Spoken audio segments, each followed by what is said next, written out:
Nawe womile futhi. Cha ngonyiwe mina kodwa nje ngiyafisa ukuba sebukhazikhazi ke ngihlale nginethezeka ukhuba asibingelele Khuba. Ngiyabingelela ninjani futhi? Hayi siyaphila. Khuba uthini umuzwa wakho namhlanje ubona abantu bekujabulela nje njenganjalo? Hayi kuhlezi sokwaba mahlala khona. Sekwaba mahlala khona sekwajwayeleka. Ngikukhuthazayo usuku nosuku ngibona. Into ebengifisa ukuyibuza kuwena Khuba mfowethu abengifisa nje ukudlulisa kuwe mfowethu ukuthi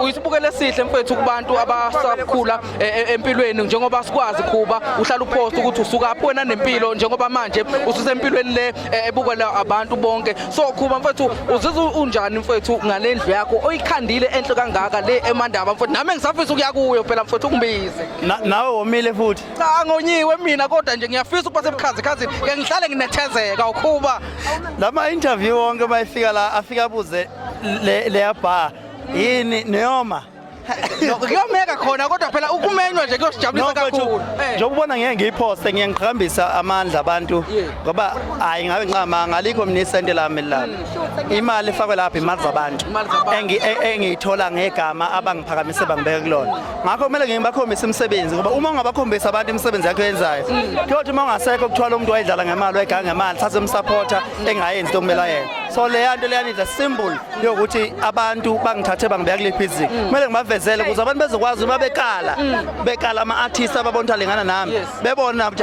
la amandla hayi awalingani amandla walingani ethemba lami Khuba sasiphetha mfowethu thini inhlelo zakho cha inhlelo zami ngizomenyezela emaphejini ami wonke futhi noma kanjani no sabonga kakhulu ngiyathokoza